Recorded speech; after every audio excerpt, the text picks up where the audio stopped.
أعوذ بالله من الشيطان الرجيم. بسم الله الرحمن الرحيم. الحمد لله رب العالمين الرحمن الرحيم مالك يوم الدين إياك نعبد وإياك نستعين اهدنا الصراط المستقيم صراط الذين أنعمت عليهم غير المغضوب عليهم ولا الضالين.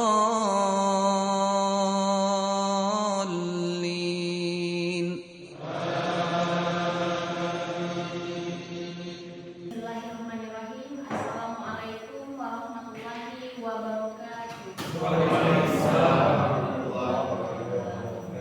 Assalatu wassalamu ala asrafil anbiya'i wal mursalin wa ala alihi rasulillahi ajma'in. Amma ba'du.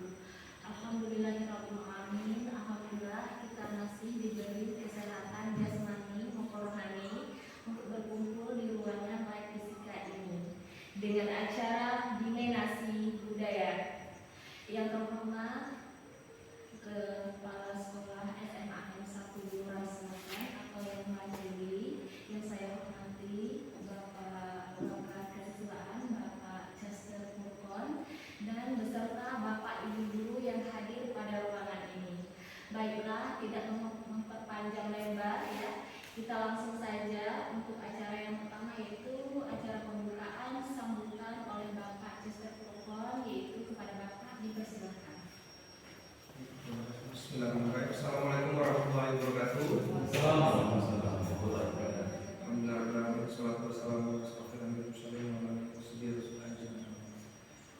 Syukur kita kepada Allah telah dipertemukan pada pagi hari ini dalam acara Dimenasi Modul 1 Budaya Positif. Salawat kita kepada Rasulullah dan mengucap Allahumma shalli ala sayyidina Muhammad wa ala sayyidina Muhammad.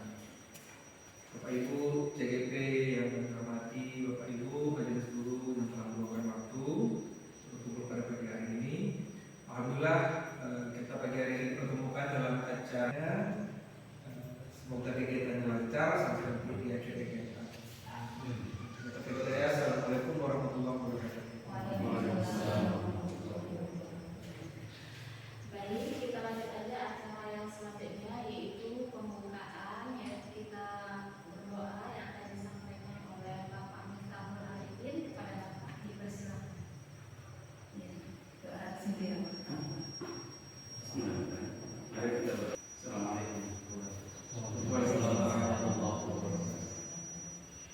Baiklah, semoga dengan berdoa tadi acara kita pada hari ini berkah dari awal sampai akhir. Amin. Kita langsung saja kepada pemateri kita, yaitu kepada Bapak Miftahul Arifin atau sama Ibu Yunita, Norma Yunita SPD, untuk menyampaikan materi CGP-nya pada hari ini. Kepada Bapak atau Ibu dipersilakan. Bismillah. Assalamualaikum warahmatullahi wabarakatuh. Waalaikumsalam warahmatullahi wabarakatuh. Alhamdulillahi assalatu wa dinil haq idhrahu kafa billahi syahida asyhadu an la ilaha illallah wa la syarika lahu wa asyhadu anna muhammadan abduhu wa rasuluhu la nabiyya ba'dah. Allahumma salli ala nabiyyina wa rizqan thayyiban wa man taqabbala. Segala puji Allah Subhanahu wa taala yang telah mempertemukan kita dalam acara yaitu Dimenasi Modul, yaitu Dimenasi Budaya Positif. Ya, Dimenasi Budaya Positif. Hal ini yaitu saya akan menyampaikan tentang masalah budaya positif. Pentingnya budaya positif ini kita bangun yaitu di lingkungan sekolah kita. Karena kita mendidik masa depan anak-anak bangsa kita yaitu dengan budaya positif. Nah, ini ada satu pertanyaan ya tentang pemantik setuju atau tidak setuju di masalah hukum. Jadi kalau kita berbicara masalah budaya positif, berarti berbicara masalah yaitu masalah hukuman dapat pendisiplinan. Jadi berbicara masalah kedisiplinan itu termasuk budaya positif. Terus nanti ada lagi namanya restitusi, ada nama konsekuensi. Nah, ini penting buat kita untuk memahami ya. Terkadang adalah lebih cenderung banyak hukuman. Nggak pernah belajar tentang restitusi atau nanti kita belajar soal reward juga. Nah di sini adalah ada pertanyaan pemantik. Pertanyaan pemantiknya ini setuju dan tidak setuju. Nah, saya pengen mengharapkan yaitu hukuman dapat mendisiplinkan anak. Yang tidak setuju angkat tangan. Hukuman bisa lebih disiplin. Yang tidak setuju angkat tangan. Yang tidak setuju. Disetuju. Hukuman dapat mendisiplinkan anak. Yang tidak setuju angkat tangan. Setuju. Jangan-jangan Allah. Yang setuju angkat tangan.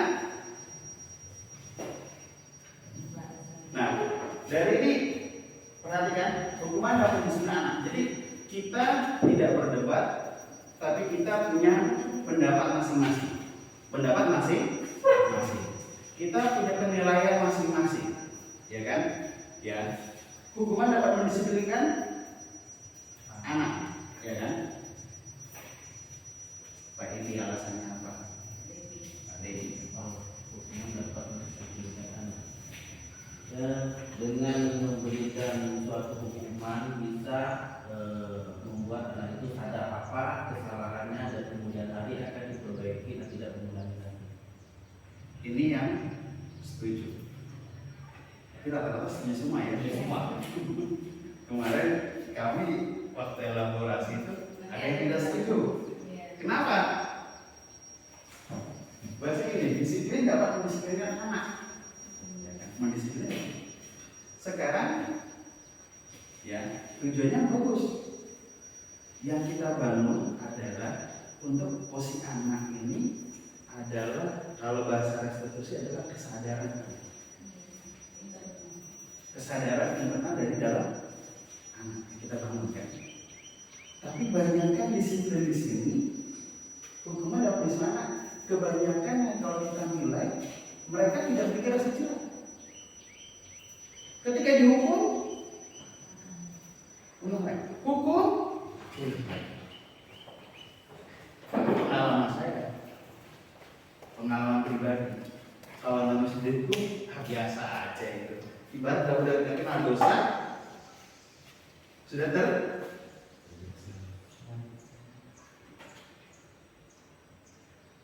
Jadi kalau yang tidak setuju ini, dia lebih cenderung bagaimana posisinya membuat anak ini sadar. Kalau ini salah, gitu kan? Kalau hukuman kan paksaan dari kita, benar ya? Paksaan dari kita. Ini dia kalau itu. Terus yang kedua, pemberian hukuman dengan hal positif seperti membaca dan membersihkan halaman sekolah dapat meningkatkan disiplin anak. Setuju atau tidak, Bapak Ibu? Setuju atau tidak?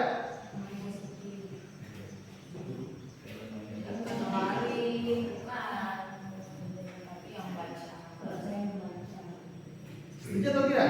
Setuju. Ini juga hampir sama. Ketika kami di ruang elaborasi ada yang setuju, ada yang tidak.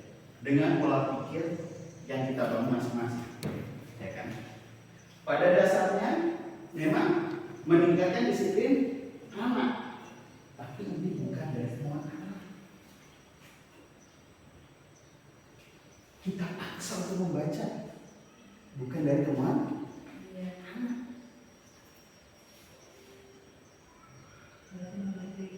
Tapi kan hal positif, Pak. Positif. Jadi di sini enggak yang kita bangun ini, ya kan? Setuju tidak setuju. Jadi kan punya pendapat masing-masing, ya kan? Kita nggak maksa, Pak. Paham nggak? Saya berbicara ini yang tidak setuju ini. Kenapa tidak setuju? Ya kan? Karena di sini hukumnya bentuk paksaan. Terlambat dan kamu positif nggak? Pengen kebersihan? Paksaan. Tapi anak ngerti nggak masalah kebersihan? Yang terlambat itu lagi nanti ngangkat itu. Nanti dia bersihkan tempat itu pada saat terlambat. tidak memberikan kesadaran. Sama dengan membaca, kita paksakan dia untuk mendisiplinkan anak membaca bagus kan? Kita paksakan dia membaca, apa yang terjadi? Dia membaca pada saat ini. Jadi kita paksaan. Iya. Ini perbedaan antara setuju dan setuju ya. Ini ngasih gambaran aja. Ini gambaran. Kemarin waktu diulang elaborasi semacam kayak gitu. Yang ketiga, memberikan penghargaan dapat meningkatkan motivasi belajar anak. Setuju atau tidak? Setuju. Memberi penghargaan dapat meningkatkan motivasi belajar anak. Setuju atau tidak? Setuju. Setuju atau tidak? Setuju. Setuju. Saya macam tidak setuju lagi. Kenapa memberi motivasi anak nih? Ya, memberikan penghargaan dalam meningkatkan motivasi belajar anak. Ketika kita kasih, siapa yang bisa 5 kali 5 sama dengan berapa? Angkat tangan, kita kasih makanan. Semangat ya, murid? Semangat. Tapi ketika 3 kali 3 sama dengan berapa? Dia kasih apa? Kasih aku lupa. Ya. Iya. Ya. Ini gambarnya. Ya, kita memberi motivasi. Lihat di sini. Ya. Memberi penghargaan dalam meningkatkan motivasi belajar. Kalau kita berpikir, memang kalau berpikir positif yang itu adalah apa namanya? Nampaknya baik. Tapi yang kita tuntut adalah siswa. Maka disinilah kalau berbicara itu adalah kalau bahasanya adalah bahasa Ki Hajar Dewantara, merdeka adalah selamat dan bahagia setinggi-tingginya. Selamat dan bahagia setinggi-tingginya. Disinilah kita berpikir, ya. Disinilah apa namanya kita berpikir bahwa pentingnya kita dalam hal memahami kondisi anak. Dan tujuan pembelajaran kita sebenarnya adalah kalau pelajaran mengatakan keselamatan dan kebahagiaan setinggi-tinggi. Kalau filosofi Hajar Dewantara, yaitu keselamatan. Keselamatan apa? Supaya anak kita menjadi anak yang baik. Yang kedua adalah kebahagiaan. Dia nanti jadi orang miskin, kaya, hakikatnya dia bahagia. Kita jangan memaksakan anak harus menjadi orang kaya karena rezeki sudah diatur oleh Yang Maha Kuasa. Ini dia. Nah, ini dia. Topik dalam pelajaran kita ini yaitu masalah disiplin positif, nilai kebajikan universal, teori motivasi, hukum dan penghargaan, restitusi, keyakinan kelasnya akan saya bahas. Yang saya bahas itu 3, sedangkan yang di nanti yaitu 4, 5, 6 yaitu kebutuhan dasar manusia dan hidup berkualitas. Yang kelima yaitu masalah restitusi yaitu 5 posisi kontrol seorang guru. Yang ketiga, yang keenam adalah segitiga restitusi. Nah, disinilah motivasi. Sekarang ada disiplin dan nilai-nilai kebajikan universal. Nah, di sini dia paradigma. Kita lihat perubahan paradigma. Kegiatan kepala tangan ada A dan B. Anda dan teman Anda, ya, sobeklah secari kertas kecil dituliskan benda atau sesuatu yang sangat berharga untuk Anda. Letakkan di salah satu tangan Anda dan genggaman benda sesuatu tersebut dengan segala daya. Buatlah sebuah kepala. Teman Anda B akan mencoba dengan sekuat tenaga dengan berbagai cara untuk meminta Anda memberikan benda tersebut. Bisa membujuk, mengancam, meraih, menyuap, apa saja agar membuka kepala tangan Anda. Apa yang terjadi? Pertanyaan itu. Paham? Sudah berjalan. Ada kertas.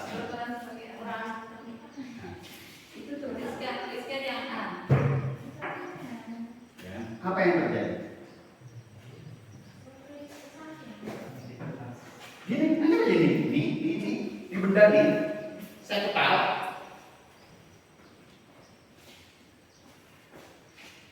Padi mau ngelok ke sini, pakai mau pakai apa? Dikit-dikit layuan. Boleh terserah kan? Pilihan Paksaan, ya kan? Sama Adi. Benar nggak? Dikelitikin dipaksa gitu kan? Atau dirayu? Kalau perempuan dirayu. Apa yang terjadi?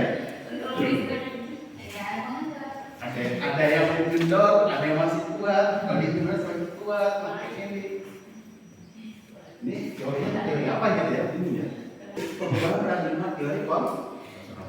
Jadi sebenarnya, ya, sebenarnya kita ngajar siswa itu adalah, ya, teori kontrol dan teori pilihan. Jadi ilustrasinya itu adalah siswa.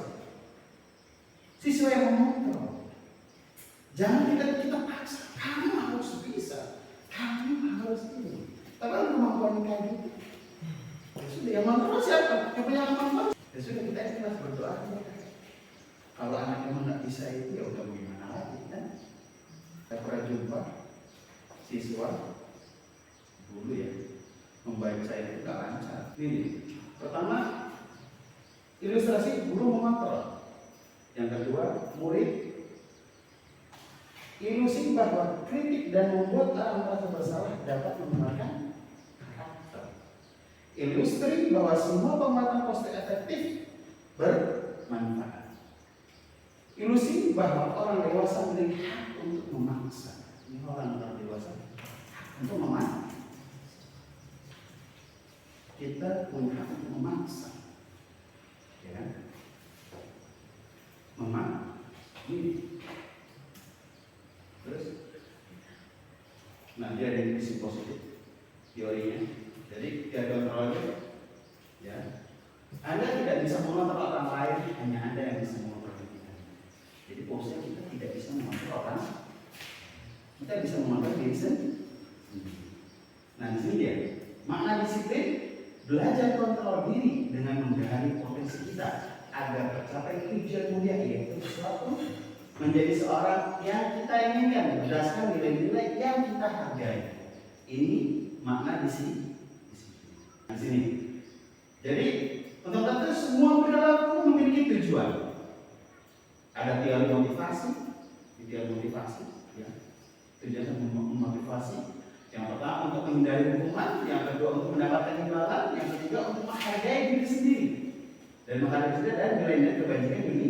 Terus itu ada disebut keyakinan kelas. Keyakinan kelas itu adalah kesepakatan kelas. Ya. Nanti ada di teman-teman. Model berpikir menang.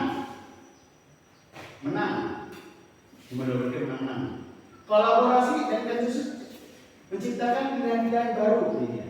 Terjadilah 5 posisi kontrol. Kan itu kan itu normal. Yaitu 5 posisi kontrol ya sebagai pendukung yang terjadi pada kita menghukum. Pembuat rasa bersalah, ya, kalau penghukum tadi jelas. Ya. Nah, membuat bersalah, ya. Misalkan, Riko, kenapa kamu terlambat? Aduh, bapak nggak enak nih sama kepala sekolah sebagai wali kelas. Jadi guru ini merasa bersalah, tidak bisa membimbing siswa. Ini dia maksudnya. Sebagai teman, sebagai pemantau. Yang kedua manajerial. Nah dari manajerial ini akan timbul namanya segitiga restitusi, yaitu menstabilkan identitas, validasi kebutuhan dan menanyakan keyakinan. Dari sini, ya, kontrol. Realitas, kebutuhan kita berbeda. Kita berusaha memahami pandangan yang lain tentang dunia. Kebutuhan kita berbeda. Sama ketika kebutuhan berbeda. Terus setiap orang memiliki gambaran perbedaan. Kayak saya bilang, ada yang setuju dan tidak setuju. Kita lihat gambaran kita tuh kayaknya mau kemana? Jadi kita nggak bisa memaksakan.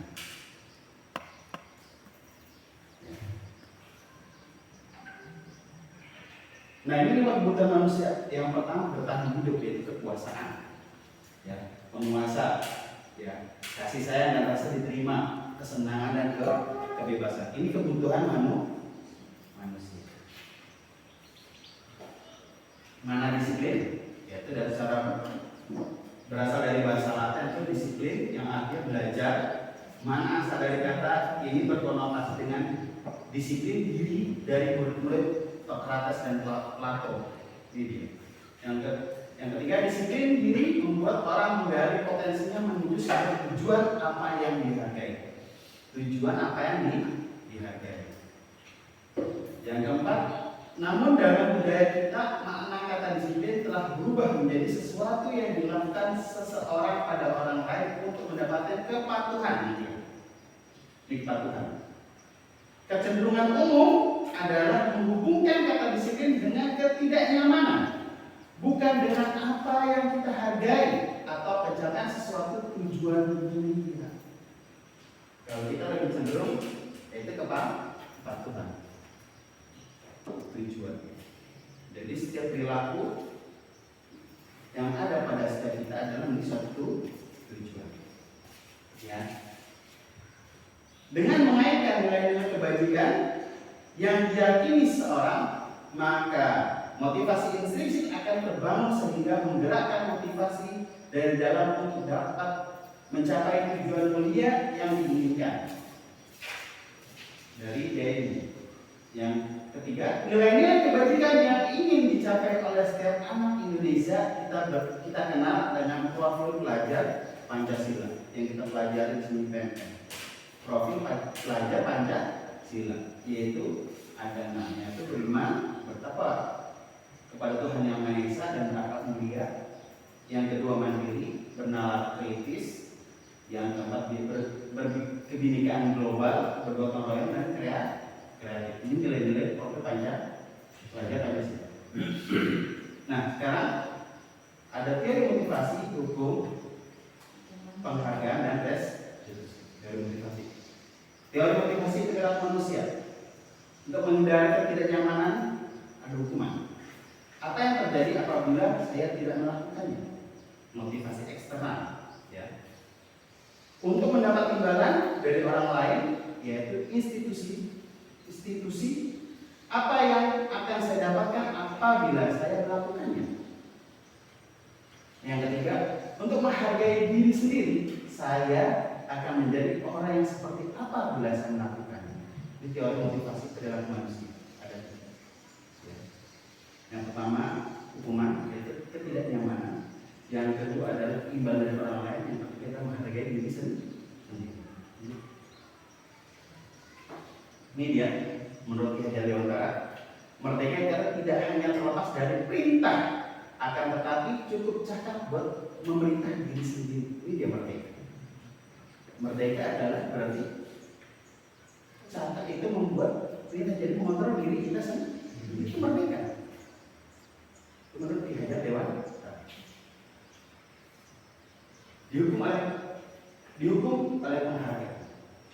Bahwa penghargaan berlaku sama dengan hukuman. Dan hati meminta atau membujuk seorang melakukan sesuatu untuk memenuhi suatu tujuan tertentu dari orang yang meminta, membujuk dorongannya eksternal dan akan ada faktor ketergantungan. Beberapa dampak dari pemberian penghargaan ini menurut dari Alfred Horn, yaitu pengaruh jangka pendek dan jangka panjang. Yang kedua, penghargaan menghukum. Yang ketiga, ada penghargaan mengurangi ketepatan. Pada penghargaan tidak efektif, penghargaan merusak hubungan. Ini dihukum oleh penghargaan. Dihukum oleh penghargaan, yaitu penghargaan menurunkan kualitas. Menurunkan kualitas.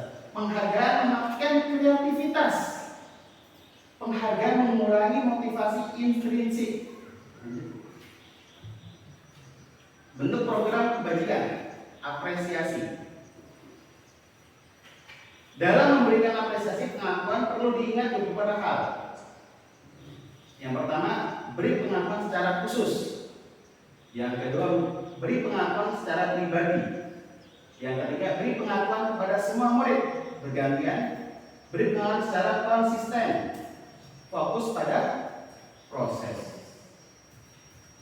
dia contoh pengakuan maka itu kebajikan, yaitu pembuka, yaitu kemarin saya perhatikan nilai pembukanya, tapi saya menghargai, terima kasih untuk nilai kebajikannya, rasa empatimu besar sekali, kepedulianmu, rasa tanggung jawabmu, ini nilai kebajikan. Situasi, yaitu pada saat menolong murid baru di kelas kita, pada saat kamu membantu teman-temanmu di tugas kelompok, pada saat kamu memungut kertas-kertas yang berserakan di lantai. Ini pengakuan apresiasi kebajikan. Tindakan dulu, ya. Mencatat 100 kali di dalam kalimat saya tidak akan terlambat lagi karena terlambat ke sekolah. Pak Eka, termasuk hukuman, ya, atau konsekuensi nomor ini. Nih. Konsekuensi.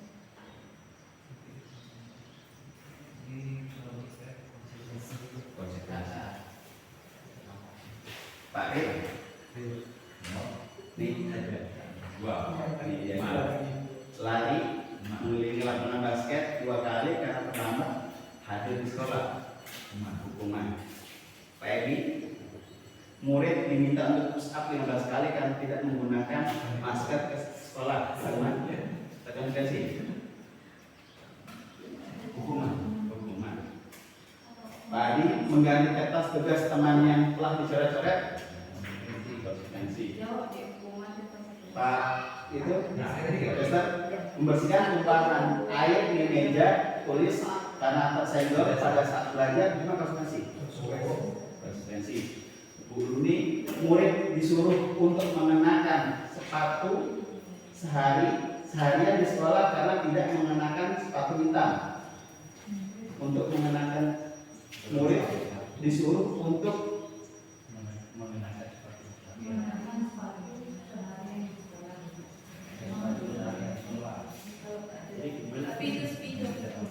Satu apa hukuman, dua pilihan. Ya. Pilihan Tuliskan mengelilingi lapangan basket 2 kali karena terlambat 10 menit untuk pelajaran PPOK, hukuman atau konsekuensi? Konsekuensi. Isi aja. Tulis 1, 2, 1, 2, 3, 4, 5. H atau K gitu aja. 1 H, 2 K. Ya.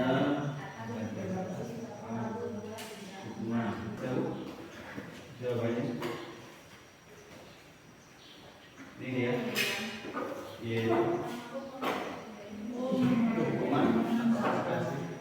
Yang pertama hukuman, yang kedua, yang keempat konsekuensi, yang kelima konsekuensi, yang ke-6 hukuman, yang ke-7 konsekuensi. Kenapa nama hukuman? Kenapa? Ini. Ya kan dari Ya pertanyaannya tadi. Pak Cesek tanya, kenapa? Ya udah, jawab Bu Runi silahkan. Karena kalau lari mengelilingi lapangan basket 2 kali karena terlambat 10 menit untuk pelajaran PBOK kan dia dalam keadaan di pelajaran PBOK Pak. PBOK kan bisa jadi itu pemanasan. Kalau pelajaran kimia, Ya maksudnya masih PBOK, tapi kalau misalnya 15 lari berarti kan dalam bentuk hukuman.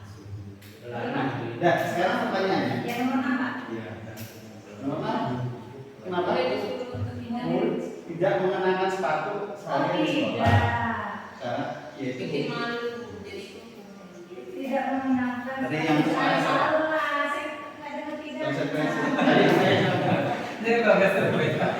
Good. Jadi ini disuruh mengenakan sepatu seharian. Jadi tenang. Sekarang pertanyaannya, Ya, Mas, yang pertanyaan sekarang, apa perbedaan dengan hukuman dan konsekuensi? Kalau hukuman itu keterpaksaan, kalau konsekuensi itu kalau misalnya dia melakukan kesalahan yang itu aja jangan sampai kemana-mana. tidak ada kaitan. Tidak ada kaitannya.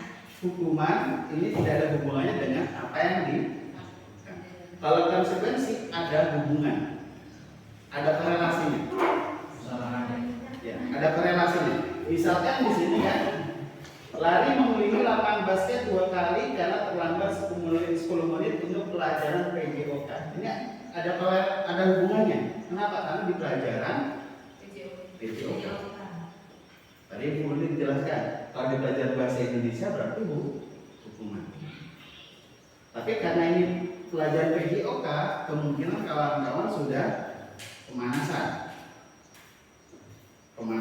dalam main basket, pemanasan.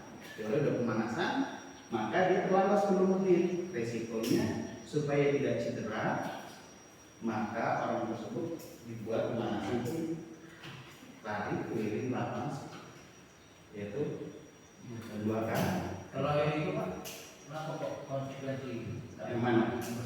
Membersihkan. Kan gini. Kalau kita mau, Apa? kalau kita mau, Enggak, jadi kan kalau Pak, kita mau bersihkan itu, berarti kan kita aja. Jadi ini bentuknya gini kan. Kita membangun Pak, bukan membangun paksaan. Kalau paksaan berarti hukuman. Tapi yang kita bangun adalah rasa tanggung jawab dia. Gitu. Jangan sampai kita memaksa jadi hukuman. Kalau Bapak seolah memaksa, berarti itu hukuman. Jadi Tidak belajar hukuman sama konsekuensi. Konsekuensi itu ada hubungannya Pak.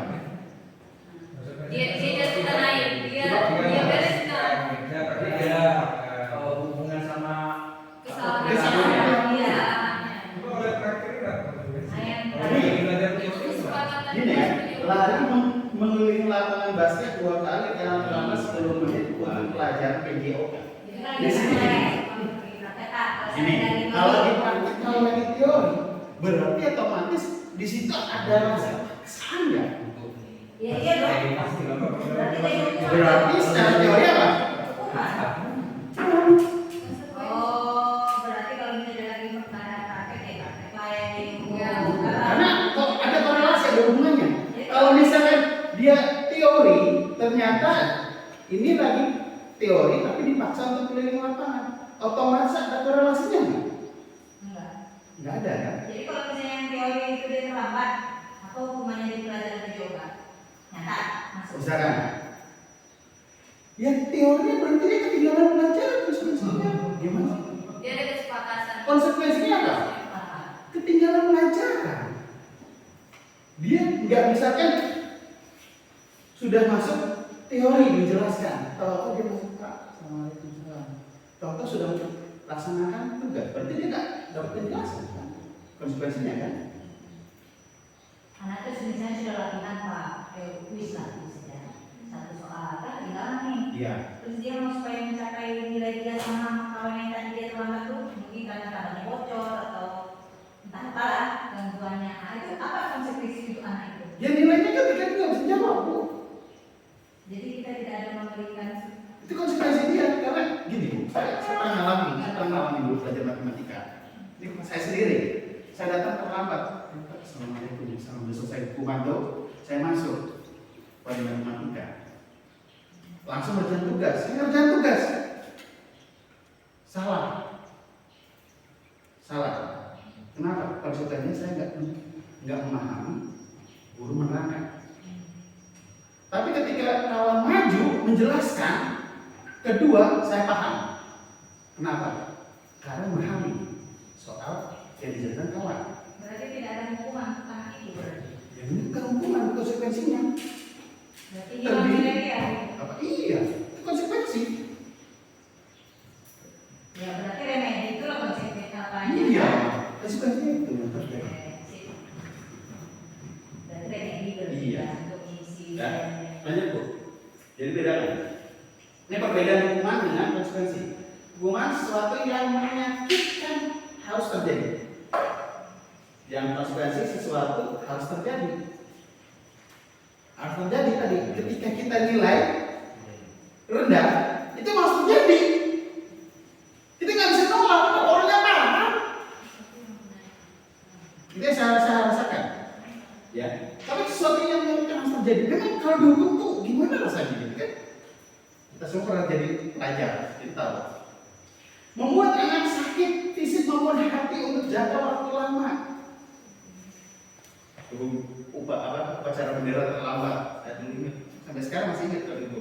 Hormat bendera, itu terlambat tuh, saya ingat tuh. Jadi merasa sakit hati sampai sekarang. Ya.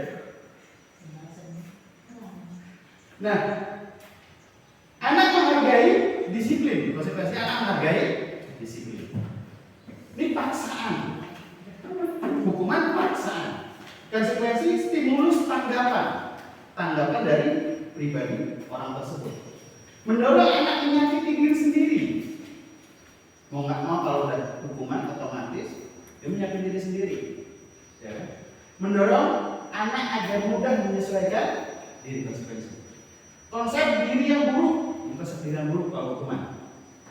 Konsep diri yang baik, konsep diri yang mikir bertanggung jawab. Konsep diri yang buruk berarti tidak bertanggung jawab kalau hukuman, karena terpaksa.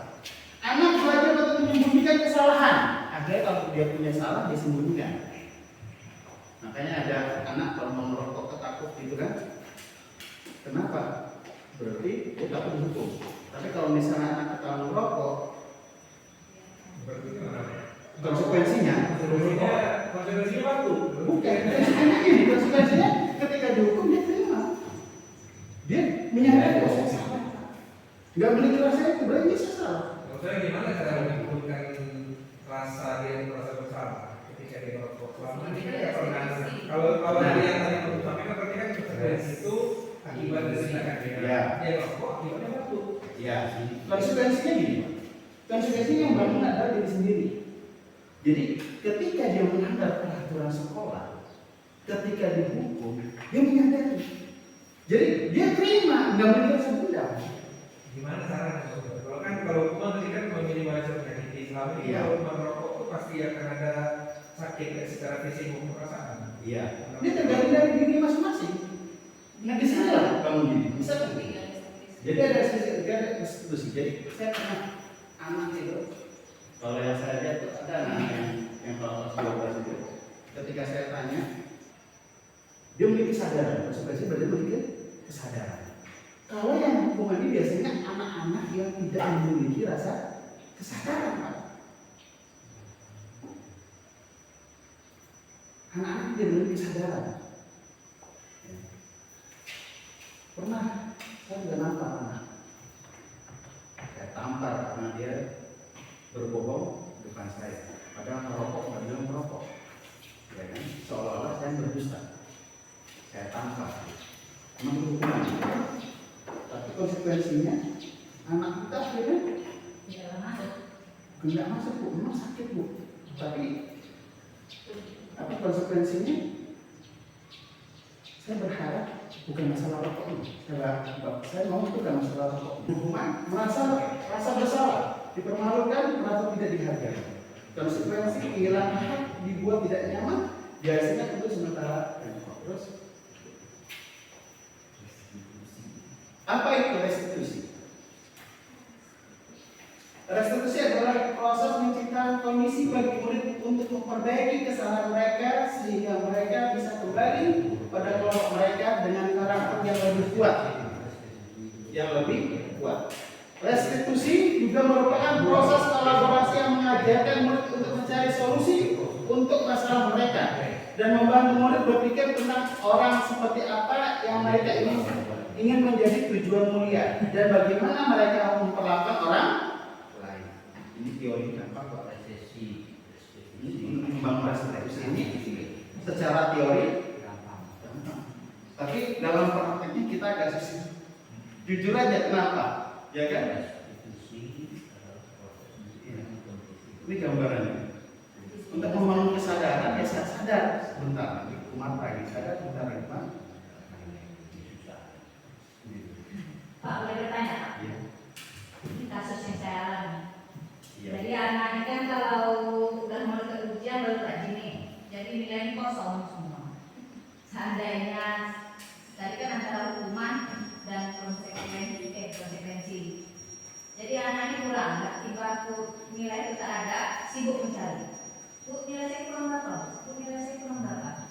Kalau saya kasih tugas lah, karena misalnya dia kurang, misalnya saya ada beberapa kali pertemuan, dia hanya anak saya 2 kali pertemuan, berarti 6 kali pertemuan dia tidak ada. Dan setiap kali pertemuan itu ada nilainya. Jadi 6 itu. Jadi saya kasih tugas Pak. Untuk 1 kali pertemuan saya suruh mengerjakan option 5 thesis. Berarti kalau 6 berarti 5 kali 3. 5 kali 6 30. Tapi mereka merasa keberatan, marah. Jadi seolah-olah itu hukuman. Nah, itu bagaimana itu? Tidak ada kesadaran. Mereka yang mau datang meminta untuk nilai. Jadi itu termasuk hukuman atau konsekuensi? Nah, Kalau saya rasa sih konsekuensi. Saya rasa. kalau pandangan ibu itulah dia konsekuensi. Tadi pandangan anak, kan kita ada 2 pandangan, kan? Pandangan anak dan pandangan siswa. Seolah-olah hukuman. Ya. Yang dibangun apa? Yang dibangun di situ adalah pertama anak tidak menyadari pada diri sendiri. Kesadaran dia. Padahal itu bentuk konsekuensi. Bentuk konsekuensi karena berhubungan dengan pelajaran. Tapi sudut pandang anak, maka di situ loh kita nggak bisa itu. Maka ada namanya kontrol diri tadi.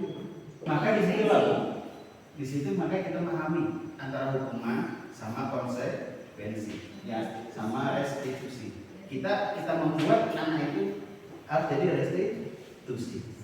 Jadi sehingga dia membedakan hukuman dengan konsekuensi, ya kan? Tapi kalau anak tidak diberi pemahaman semacam kayak gini, seolah-olah itu hukuman dari ibu. Tapi kalau ibu bisa membuat restitusi, seolah-olah anak itu memiliki bersalah dan solusinya apa? Nah disitulah berarti itu ada konsekuensi. Nah sekarang terakhir dari saya itu pelajaran tentang masalah keyakinan kelas. Ya, mengapa tidak peraturan saja? Mengapa harus keyakinan kelas? Ini perbedaan antara peraturan dan keyakinan kelas. Ya. Mengapa kita memiliki peraturan harus menggunakan helm bila mengendarai kendaraan roda 2? Mengapa kita memiliki peraturan 3M menggunakan masker, mencuci tangan dan menjaga jarak 1,5 meter? Mengapa kita memiliki peraturan harus datang tepat waktu pada saat mengikuti pelatihan? Nah, untuk mendukung motivasi intrinsik yang dari dalam ini, kembali ke nilai-nilai keyakinan lebih menggerakkan seorang dibanding mengikuti serangkaian peraturan. Nah, ini dia budaya positif, lingkungan positif, keyakinan kelas. Ini budaya positif. Ada lingkungan positif, ada keyakinan kelas, ada peraturan kelas. Di sini letak keyakinan kelas di atas dari peraturan kelas. Yang mana yang merupakan keyakinan kelas? Mengapa? Nih, kesepakatan kelas. Datang tepat waktu mengucapkan salam, menjaga kebersihan sekolah, berdoa sebelum dan sesudah kegiatan, aktif dalam pembelajaran, tertib. Kesepakatan kelasnya, kami guru dan murid yang saling menyayangi. B. Kami murid yang semangat belajar, kami murid yang peduli dengan teman-teman. Ini kesepakatan kelas. Kesepakatan kelas. Ya, termasuk kesepakatan kelas. Keyakinan kelas. Ya, yang mana? Yang ini. Keyakinan kelas.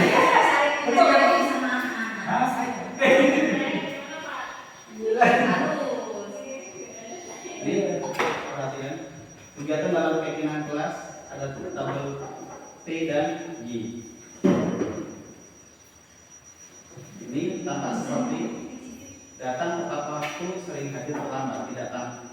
Kesepakatan kelas itu adalah dibangun dari siswa dan guru yang ada di kelas. Jadi mereka punya pendapat.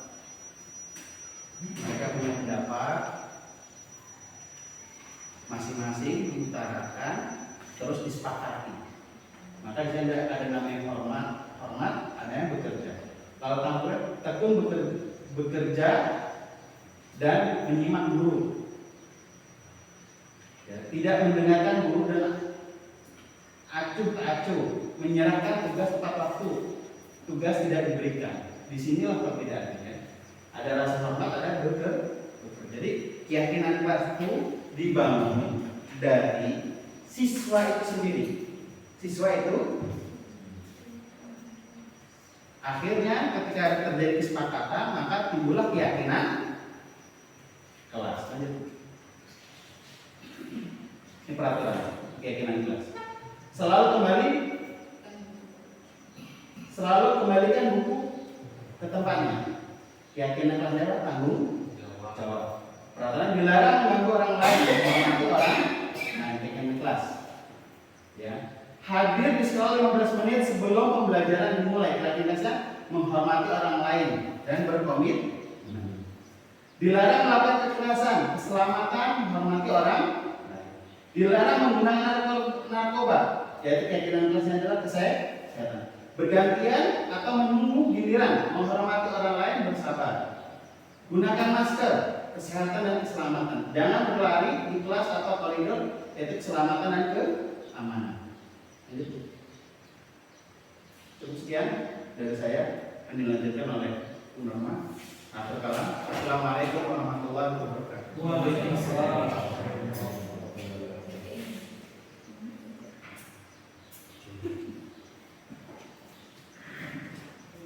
Oke, masih semangat Bapak Ibu? Kita speaking dulu boleh? Boleh. Boleh berdiri? Siap. Kita speaking dulu. Kita Marina menari dulu. Kita menguji biar kita lebih konsentrasi untuk menyambut materi berikutnya. Ada 3 materi. Ada 3 materi lagi. Jadi tanda terbaiknya. Ya, siap. Oke ya. Jadi kita speaking Marina menari ya. Jadi Marina menari. Jadi ikutin dulu ya. Jadi kalau Marina seperti ini. Marina saya berarti. Marina menari di atas menara. Marina menari di atas menara. Menara menari. Oh, dibalikkan lagi. Marina menari di atas menara. Oke. Cluenya dengarkan kata-kata saya. Nah, cluenya dengarkan kata-kata saya. Oke. Marina menari di atas menara. Marina menari di atas menara. Oke. Marina.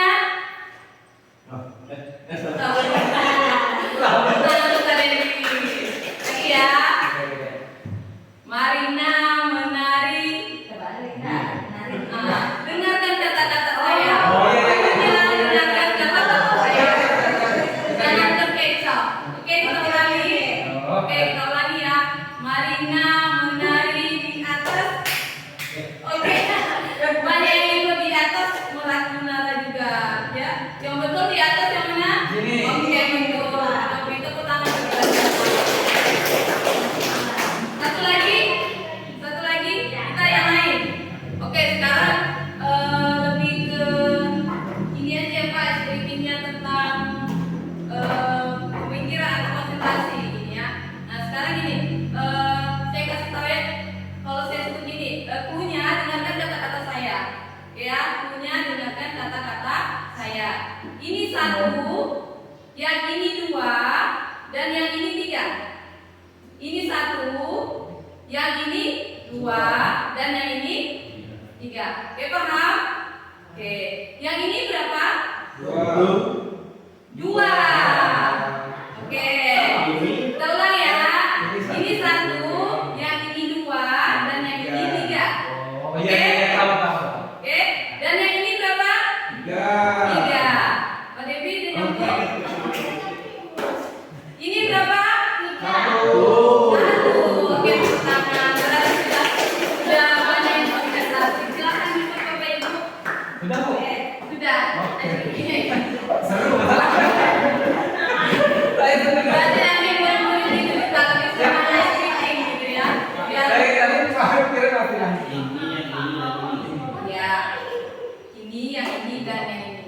Oke, kita lanjut ya. Jadi ada 3 materi lagi tentang disiplin positif ya yang akan saya bawakan. Budaya positif. Nanti kita bahas juga tentang permasalahan yang dulu kita disebut. Itu harusnya restitusi yang kita gunakan, bukan konsekuensi. Oke, kita lanjut ya. Jadi pembelajaran 4 ini kebutuhan dasar manusia dan dunia berkualitas ya. Nah, pada dasarnya anak-anak kita ini, murid-murid kita itu memiliki 5 kebutuhan dasar. Ini kebutuhan dasar manusia, jadi kita pun juga membutuhkan kelima-lima ini. Nah, kita harus pahami kebutuhan dasar murid-murid kita itu biar agar ketika PBM atau proses belajar mengajar kita akan lebih menyenangkan ya. Yang pertama itu bertahan hidup ya. Jadi ketika ada anak-anak kita yang merasa lemah gitu ketika belajar, bisa jadi dia lapar ya, bisa jadi belum sarapan, maka kebutuhan dasarnya adalah saat itu adalah makan. Jadi ketika kita lagi PBM dan dia permisi untuk makan, seharusnya kita sebagai guru mengerti hal itu karena dia memiliki kebutuhan bertahan hidup ya. Yang pertama adalah kebutuhan bertahan hidup. Jadi kebutuhan bertahan hidup itu biasanya ya seperti makan, tempat tinggal yang sehat, pengobatan ya, misalnya habis main bola gitu dia luka, itu kebutuhan dasar yang dia inginkan pada saat itu adalah bertahan hidup. Jadi mengobati lukanya. Seperti itu ya, Bapak Ibu. Jadi ada 5. Yang terus kedua, kasih sayang dan rasa diterima. Pernah melihat anak kita yang kayak cari-cari perhatian sama gurunya? Sering Bu. Sering. Terus pernah melihat anak yang ingin kayak diperhatikan lebih gitu. Walaupun posisinya anak kita udah besar ya, udah high school, udah SMA gitu.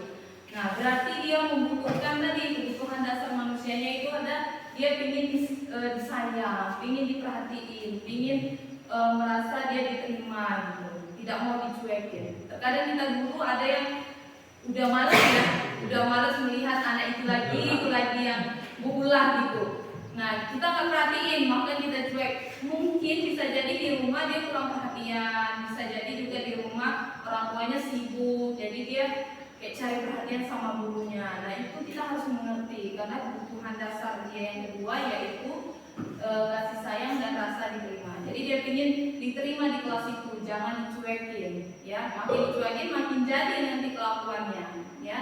Terus ketiga, penguasaan.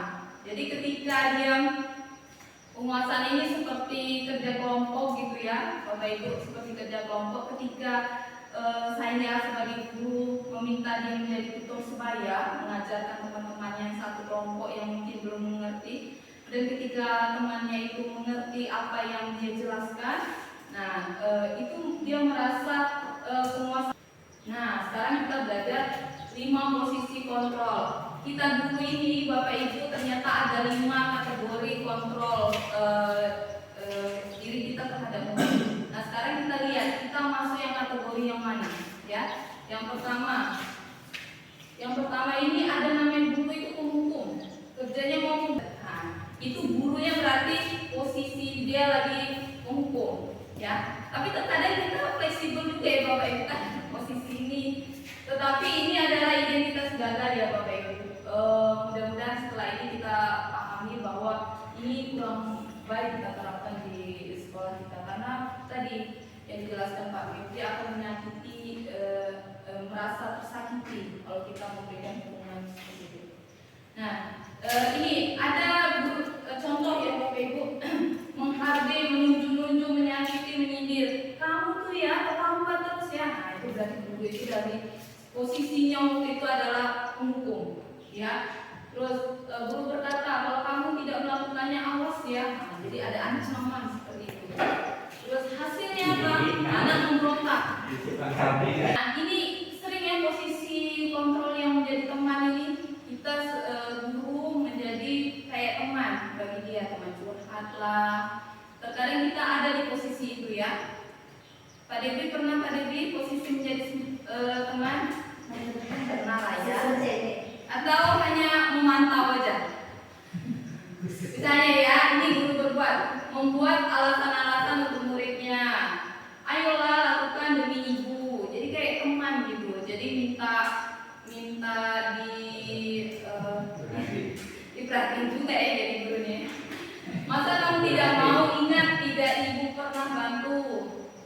Ya, terus hasilnya apa? Dia ketergantungan. Dia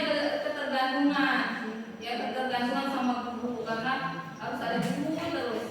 Terus kaitannya murid meletakkan guru di sebagian orang yang sangat penting di dunia berkualitas, hanya sebagian. Ya, terus murid berkata, saya berpikir Bapak Ibu teman saya ternyata begitu. Jadi karena keseringan ini menjadi teman, jadi dia merasa bahwa guru menjauh ketika guru menjadi posisinya menjadi sebagai manajer misalnya, dia merasa sebagai teman. Terus dampaknya lemah, tidak mandiri, tergantung, ya apa-apa harus guru gitu ya. Terus pemantau itu seperti apa? Menghitung dan mengukur, dia hanya memantau saja ya. Misalnya apa peraturannya, jadi hanya sekedar bertanya seperti itu. Menyesuaikan, hasilnya apa? Menyesuaikan diri bila diawasi ya. Hanya bila diawasi dia mau berbuat baik gitu. Karena ada guru yang pemantau tadi, ada guru mantau-mantau tuh misalnya, atau guru yang apa gitu kan.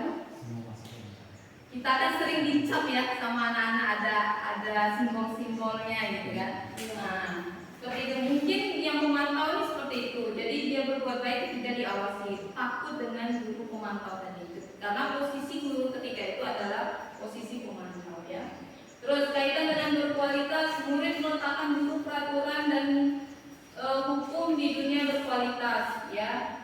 Terus murid berkata, berapa banyak bintang yang saya harus peroleh, berapa halaman yang harus saya tulis. Jadi posisi pemantau ini anak jadi selalu bertanya sama kita ya, tidak keluar dari idenya sendiri seperti itu, karena selalu diawasi gitu ya. Terus dampaknya apa? Meniti beratkan pada sanksi atau hadiah untuk dirinya. Jadi dia selalu minta hadiah. Kalau guru pemantau ini biasa kasih penghargaan seperti hadiah seperti itu. Jadi dia sangat ketergantungan. Nah, posisi yang sangat baik itu adalah manajer, ya. Guru itu sebagai manajer. Jadi menghargai diri sendiri. Jadi mereka itu menghargai dirinya sendiri. Tidak ada lanjut. Juga pernyataan, saya kecewa sekali dengan kamu. Siapa yang mengatakan membuat orang merasa udah ada jawabannya. Nah, ini segitiga restitusi ya Bapak Ibu. Ini materi yang terakhir, segitiga restitusi. Pertama kali Bapak Ibu kami juga nggak paham. Ya Pak Bib ya. Dia bilang ada 3, hukuman, konsekuensi, dan restitusi. Yang paling bagus adalah restitusi, bukan konsekuensi, karena konsekuensi juga itu tidak sadar dari dirinya. Dia membuat dia memperbaiki kesalahannya itu karena dari eksternal, karena guru misalnya, bukan ide dari dia. Oh kamu tumpahin, berarti kamu yang bersihkan. Memang konsekuensi bukan hukuman, karena itu berkaitan. Kalau hukuman kan nggak berkaitan. Ya nggak mau tugas bahasa, suruh lari lapangan, nggak nyambung gitu kan. Nah itu hukuman. Tapi kalau konsekuensi sesuai perbuatannya. Tapi kalau itu keluar dari lisan guru itu tetap konsekuensi kurang baik. Ya. Yang bagus itu adalah dari dirinya sendiri. Jadi internal. Jadi dirinya sendiri yang ingin memperbaiki kesalahan. Ya. Nah di sini dikenal dengan segitiga restitusi. Jadi yang pertama adalah menstabilkan identitas. Ini Bapak Ibu kalau ada kasus ya, kalau ada kasus, ada masalah seperti anak merokok, anak ketinggalan pelajaran seperti itu, ini adalah tahapan yang disarankan, yaitu segitiga restitusi. Yang pertama, kita menstabilkan dulu identitas. Jadi kita tenangkan dulu dia. Misalnya apa dia? Tenangkan dulu, misalnya dia terlambat, tenangkan dulu. Misalnya ini, ucapannya bisa, setiap orang pasti pernah melakukan kesalahan. Kami belajar tentang budaya positif ini Bapak Ibu. Semua perbuatan yang dilakukan murid-murid kita semuanya ada tujuan, walaupun itu salah, ya semuanya ada tujuan. Cuman tujuannya mungkin salah gitu ya. Situ kita mengarahkan. Jadi di sini kita bilang dulu. Untuk membuat anak yang merasa gagal karena berbuat salah menjadi positif terhadap dirinya, guru berkata, berbuat salah itu hal yang manusiawi, tidak ada manusia yang sempurna. Bapak Ibu juga pernah berbuat salah. kita pasti bisa menyelesaikan permasalahan ini. Bapak Ibu tidak tertarik untuk mencari tahu siapa yang benar, siapa yang salah. Bapak Ibu lebih tertarik untuk menyelesaikan masalah. Kalau kamu menyalahkan dirimu sendiri terus menerus, apakah kamu bersikap baik pada dirimu sendiri? Jadi kita kayak kasih rangsangan kepada mereka bahwa bukan tidak apa-apa berbuat salah, tidak, cuman manusiawi, cuman kedepannya harus menjadi anak yang lebih baik lagi. Jadi kita harus dari mereka ini. Terus membantu murid mengenal basic need, kebutuhan dasar yang ingin dipenuhi ketika melakukan kesalahan itu. Pada dasarnya, setiap tindakan manusia tujuannya adalah memenuhi kebutuhan dasar, apakah itu penguasaan, kebebasan, kasih sayang, dan rasa diterima, kesenangan, atau bertahan hidup. Guru berkata, kamu bisa saja akan melakukan hal yang lebih buruk, tapi kamu tidak melakukannya kan? Nah, jadi kita kayak walaupun dia sudah salah, tapi kita angkat-angkat sedikit, ya bahwa tidak parah betul lah. Kita kasih contoh yang di atas dia berbuat salahnya. Kamu pasti punya alasan. Intervensi 30 detik.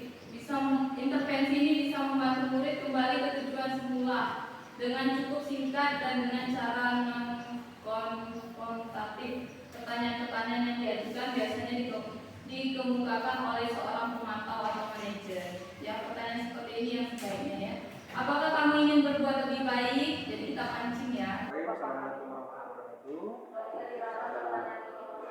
Alhamdulillah setelah mengikuti sesi pada pagi hari ini di Demenasi Bu ya, Demenasi budaya positif ya. Ada beberapa hal baru yang saya dapatkan. Yang pertama, antara guru dan siswa itu perlu ada kesepakatan bersama sebenarnya. Jadi nggak bisa juga guru menghukumi di satu pihak, tapi berdasarkan dari budaya positif tadi yang baru dipelajari, perlu ada kesepakatan bersama sehingga nanti muncul solusi dan ada kesadaran dari diri siswanya. Ya, kedepannya diharapkan ketika turun ke masyarakat, anak ini bisa bertindak sendiri tanpa harus instruksi dari orang lain. Terus yang selanjutnya, selama mengikuti sesi ini, ya, saya tertarik sih, menarik karena memang kalau diterapkan dengan baik sebenarnya bagus bagi sekolah dan juga bagi masyarakat. Ikut yang angkatan 11 Pak. Insya Allah. Tadi modelnya luring. Lalu ini dijawab satu-satu gimana? Apa? Dijawab satu-satu pertanyaan. Enggak usah. Simpulannya aja. Oke, mungkin itu aja dari saya. Bila terima Assalamualaikum warahmatullahi wabarakatuh. Waalaikumsalam warahmatullahi wabarakatuh. Terima kasih. Ya, saya melalui kegiatan pagi ini dengan disiplin positif ini saya mempunyai penambahan ilmu baru ya. Jadi di mana siswa itu tidak lagi dilakukan hukuman atau konsekuensi dan siswa itu akan kesadaran dari diri sendiri yang berupa restitusi. Nah, dari sini sangat menarik saya sekali. Nanti mungkin akan dicoba ya, akan dicoba diterapkan, akan mulai diterapkan di kelas insya Allah. Dan itu mungkin Pak. Terima kasih banyak. Sekian, assalamualaikum warahmatullahi wabarakatuh. Terima kasih Bapak Ibu telah merefleksikan materi kita pada pagi hari ini. Mudah-mudahan setelah ini kita bisa melakukan posisi kontrol yang manajer tadi. Kalaupun tidak bisa kita belajar, kita sama-sama belajar, kita kolaborasi seperti itu. Ya, itu saja dari kami pemateri pada pagi hari ini. Saya minta maaf apabila ada salah. Pada Allah mohon ampun. Saya akhiri wabillahi taufiq wal hidayah. Wassalamualaikum warahmatullahi wabarakatuh. Waalaikumsalam warahmatullahi wabarakatuh. Saya kembalikan ke MC. Baik, semuanya tepuk tangan dulu. Yang sudah semangat dari awal sampai akhir yang memberikan materi mengenai dimensi budaya positif, mendisiplinkan siswa-siswi melalui hukuman dan konsekuensi, ada restitusi juga yang memberi efek jerah terhadap anak, membuat anak sadar akan kesalahannya dan membuat kesepakatan juga antara guru dan siswa. Dan ada pun materi yang kedua tadi, kebutuhan dasar manusia. Jadi bukan hanya siswa-siswi juga, tapi kita juga ada 5, yaitu bertahan hidup, yang kedua kasih sayang dan rasa diterima, yang ketiga pemasahan, yang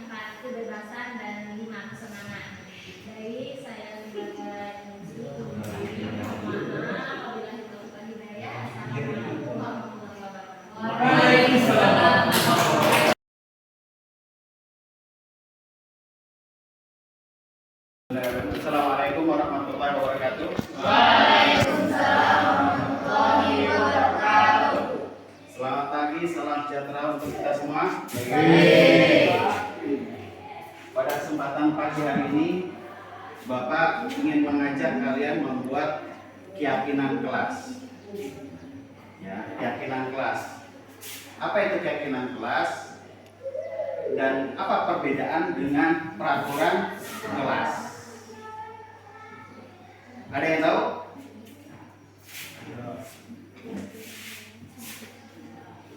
Ada yang tahu? Nggak usah takut, silakan.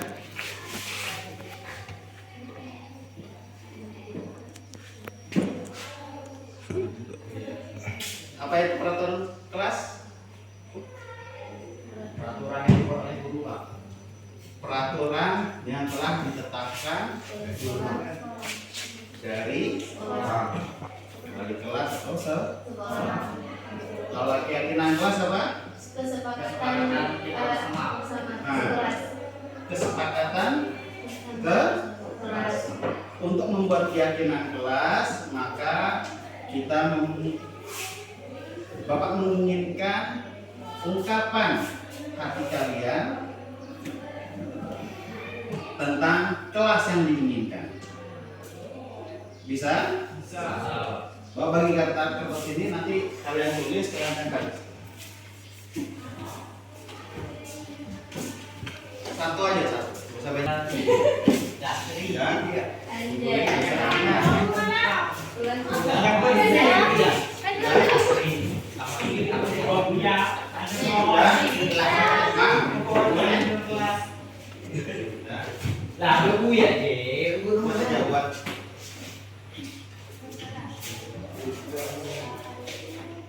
Maya, Kelas yang bebas. maju ke depan. Gimana sih kelas yang bebas? Ya. Kelas yang bebas. Maya maju. Maya kita tulis. Kelas yang bersih. Hah? Kalau aja, ece-ece aja. Ya, perhatikan. Kita akan lihat keinginan dari kelas kita. Apa saja? Silakan kesepakatan kalian dibaca. Satu tulis. Fasilitas kelas yang lebih canggih. Oh, diam. Kotak hebat. Apa lagi? Bayar gas tepat waktu. Bayar gas tepat. Dia suka.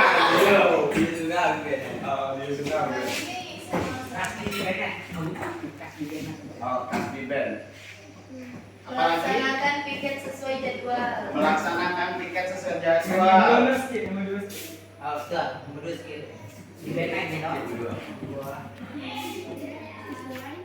Jadwal. Datang tepat waktu. Siap ya. Umat datang tepat. Waktu.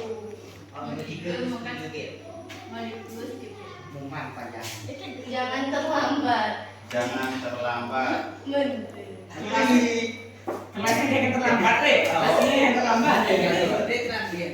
Menghormati pendapat orang lain. Menghormati pendapat orang lain. Meski ya itu. Mati Ya. sama ini. Dihormati. Kok anak ke laut ini. Bertanggung jawab mengerjakan piket kelas. Bertanggung jawab. Sama kan? Data nilai Pak. Sekarang Mbak. Saya Bertanggung jawab. mengerjakan piket kelas. Tanggung jawab. Mengerjakan piket kelas.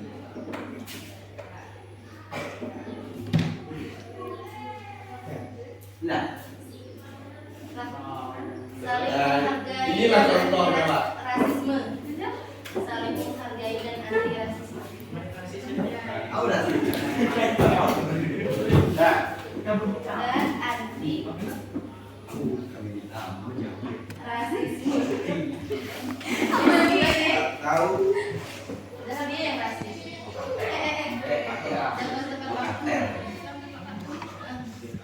Waktunya.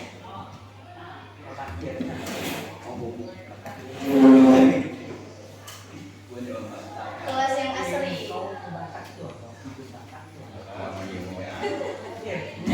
Malah bantun siapa nih? Kembali mau beli bunga kelas yang solid. Dalam bentuknya berarti kelas yang solid. Kelas yang solid.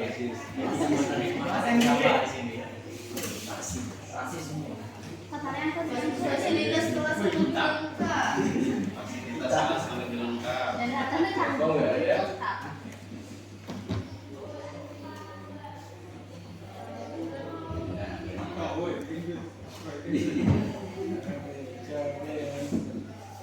Kelas yang senang. Punya Kelas lebih. yang tenang. Apa lah yang tenang, Pak? Ingin kelas yang lebih bersih. Kelas yang lebih Ajin ke piket nah. Piket apa? Jadi piket itu menjadikan kelas yang lebih disiplin. Tapi jawab beda tadi. Kelas yang lebih disiplin.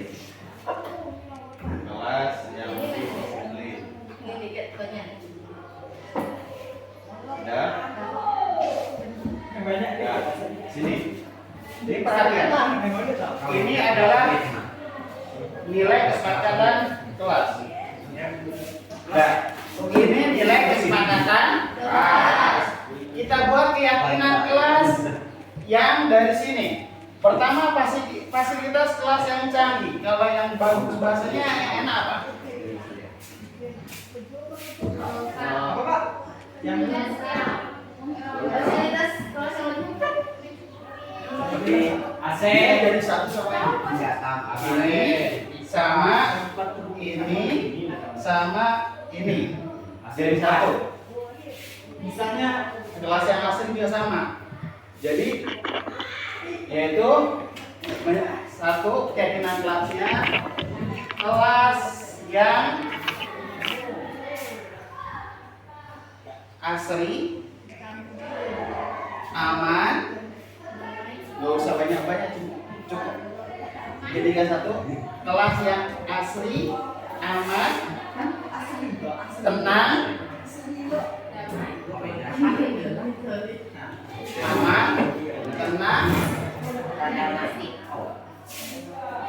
bersih. Lain apa? Yang enak didengar. Kalau canggih apa? Memiliki fasilitas yang lengkap. Kelas asri, aman, tenang, bersih, dan Fasilitas yang lengkap. fasilitas yang lengkap itu pokoknya mudah-mudahan ada gitu kan.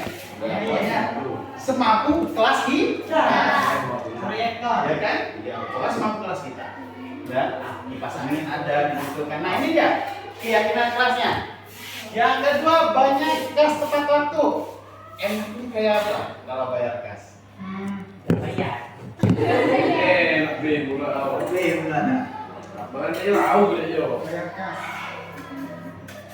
Sama dengan solid, membangun kebersamaan. Kenapa? Di dalam bayar kas berarti kita membangun kebersamaan, membangun kesolidan dalam kelas, membangun kebersamaan. Terus lagi apa lagi? Mematuhi tata tertib yang berlaku. Karena di sini ada tepat waktu. Apa lagi? Rasis. Jangan Rasis ya. Mematuhi tata tertib yang berlaku.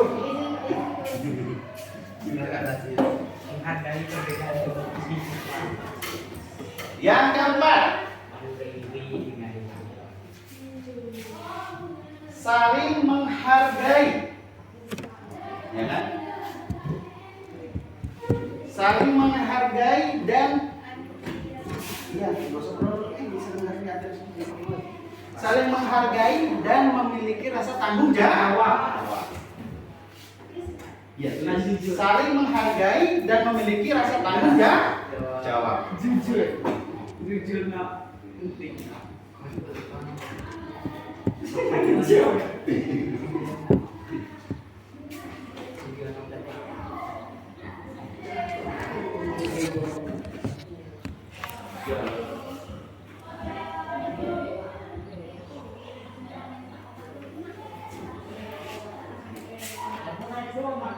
Sudah? Selamat duduk. Sudah Pak. Kita jangan terlambat, udah masuk dari sini ya. Mematuhi saat tertib yang berlaku. Jadi yang kita hasilkan dari kesepakatan kelas adalah keyakinan kelas. Yang pertama adalah kelas yang asri, aman, tenang, bersih, dan fasilitas yang lengkap. Yang bisa memenuhi siapa? Sekolah. Pihak sekolah maupun yang ada di kelas. Ya. Yang kedua, membangun kebersamaan. Membangun kebersamaan. Yang ketiga, mematuhi tata tertib yang berlaku. Keyakinan kelasnya. Yang keempat, saling menghargai dan memiliki rasa tanggung jawab. Ini keyakinan kelas yang telah kita sepakati. Ya, insya Allah nanti Bapak pengen buat tanda tangan dan menempelkan keyakinan kelas di kelas kalian. Ya, itu saja yang Bapak bisa sampaikan. Sebelum Bapak akhiri, ada pertanyaan? Ada pertanyaan nggak tentang keyakinan kelas? Keyakinan kelas ini ingat nanti bisa berubah tergantung dari kelas kalian. Nanti kelas 12 kemarin dibuat kelas 10 pernah ada kan? Ya. Nanti kelas 11, kelas 12 kalian naik buat lagi keyakinan kelas. Dan ini Bapak harap adalah dari diri kalian masing-masing. Jadi kalian harus menanamkan ini keyakinan kelas. Oh, saya ini pengen kelas ini tenang, pengen kelasnya asri. Berarti yang bisa mengaplikasikan siapa? Warga kelas. Ya, itu saja dari Bapak. Kurang lebihnya mohon maaf. Assalamualaikum warahmatullahi wabarakatuh. Waalaikumsalam warahmatullahi wabarakatuh. Assalamualaikum warahmatullahi wabarakatuh. Waalaikumsalam warahmatullahi wabarakatuh. Alhamdulillah, tadi kita telah melaksanakan yaitu membuat keyakinan kelas, dan Bapak telah menempel keyakinan kelas di sebelah sini. Ini keyakinan kelas, dan sekarang adalah bentuk kesepakatan agar keyakinan kelas ini berjalan dengan baik. Maka Bapak panggil satu-satu untuk tanda tangan. Nanti mudah-mudahan tanda tangan ini kita tempel di sebelah keyakinan kelas, bahwa kita warga kelas sepakat tentang keyakinan kelas. Bapak panggil satu-satu. Akmal, Fadilah, tanda tangan.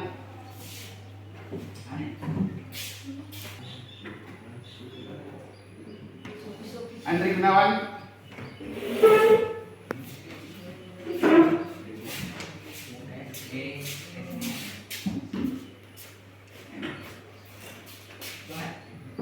Anissa,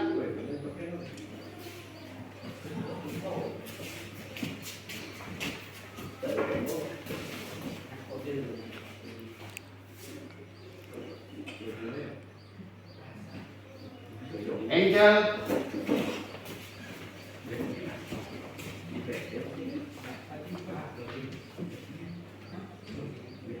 Ferry, Mariano,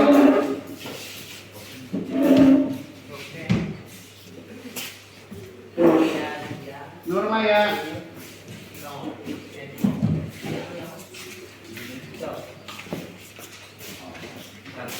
Paramita,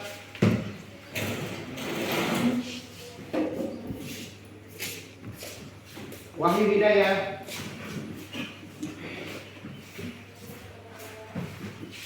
Wahyu Putra Devan.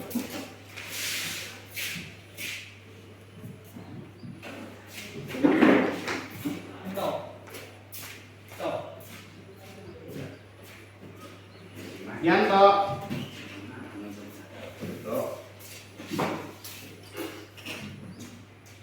Yuda. Zulkifli.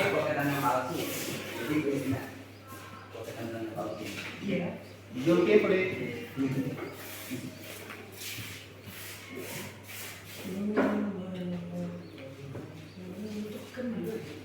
Alhamdulillah kalian telah melaksanakan, yaitu ada ini, dan mudah-mudahan kita dapat melaksanakan keyakinan kelas ini dengan baik. Dari Bapak cukup sekian, kurang lebihnya akhir kala. Assalamualaikum warahmatullahi wabarakatuh. Waalaikumsalam warahmatullahi wabarakatuh.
Ada perlu apa Pak? Menurut saya?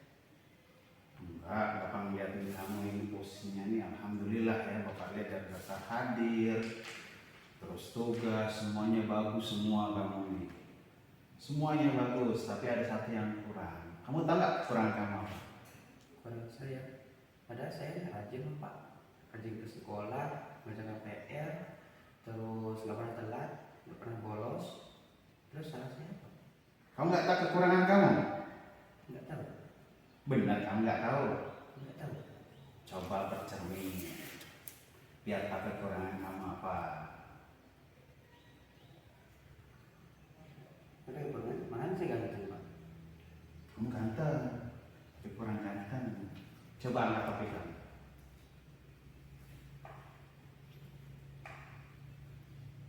Oh iya Pak. Oh iya Pak. Rambut saya panjang Pak. Kenapa rambut panjang? Ya karena panjang nih harus potong. Dipotong. Kamu tahu kekurangan kamu? Tahu. Apa itu? Rambut panjang. Rambut panjang. Jadi harus diapakan? Potong atau dipangkas. Oh, dipangkas. Ya, Bapak pengen kamu mengatai peraturan sekolah. Ya, kesepakatan sekolah adalah rambut tidak boleh panjang. Kamu tahu kan? Kapan itu rencana kamu akan potong? Insya Allah secepatnya Pak. Secepatnya kapan? Itu pastian. Insya Allah besok lah. Besok. Iya. Benar besok? Iya Pak. Oh iya. Alhamdulillah kalau kamu tahu kekurangan kamu, itu saja nasihat dari Bapak ya. Bapak pengen kamu itu lebih rapi, lebih tertib, lebih disiplin. Itu aja nasihat dari Bapak ya. Mohon maaf ya Bapak minta kamu ya. Tujuannya menasihati kamu itu saja. Itu cukup sekian dari Bapak ya. Iya. Ada kok selain saya mau kembali ke kelas. Oh silahkan, silahkan. Assalamualaikum Pak. Waalaikumsalam warahmatullahi wabarakatuh.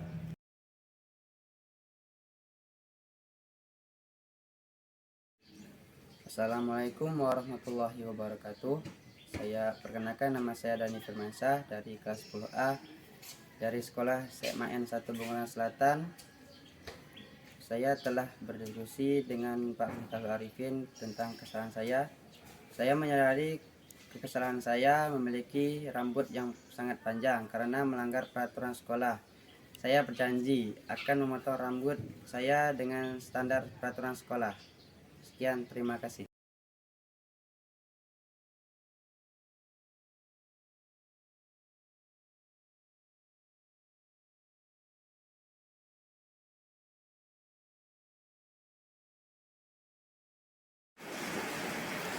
Mohon maaf Pak, ada perlu apa Bapak saya? Oh, panggil kamu itu ada sesuatu yang kurang dari kamu. Paham? Kamu tahu kurang kamu apa? Apa ya Pak? Kamu nggak tahu? Kamu itu sebenarnya anak rajin, pandai, terus patuh sama guru. Tapi hari ini Bapak lihat kamu ada yang kurang. Perhatikan diri kamu. Hari ini hari apa? Hari Rabu. Coba kamu koreksi pada diri kamu. Apa coba? Iya Pak, saya tidak pakai seragam sekolah Pak, sama saya pakai gelang. Saya hanya peraturan sekolah Pak. Kamu sudah tahu kekurangan kamu ya. Terus jadi solusinya apa nih? Saya akan minta tolong kawan saya yang Sanardi dan saya akan menyiapkan di sekolah saya sebelum saya tidur Pak. Oh itu ya. Kamu berarti udah paham ya kekurangan kamu ya hari ini ya? Paham Pak. Ya mudah-mudahan kamu nggak melanggar lagi ya. Ya, Pak. Dan mudah-mudahan kamu jadi anak yang patuh sesuai mengikuti peraturan sekolah. Itu saja Bapak manggil. Bapak cuma mengingatkan kamu ya. Ya Pak. Nah, mohon maaf Pak, mohon maaf ya Bapak ya. Ya Pak. Sudah ya Pak. Sudah cukup banyak. Jujur ya Pak. Waalaikumsalam.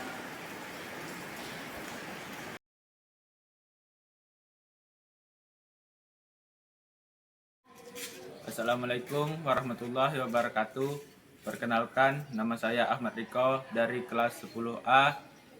Saya berterima kasih kepada Bapak Miftahul Arifin yang telah mengajak saya berdiskusi tentang kesalahan saya, dan saya menyadari kesalahan saya, dan saya berjanji saya akan menggunakan seragam sekolah untuk pergi ke sekolah dan menyiapkan seragam saya sebelum pergi ke sekolah, dan saya berjanji tidak menggunakan gelang pergi ke sekolah. Sekian, terima kasih.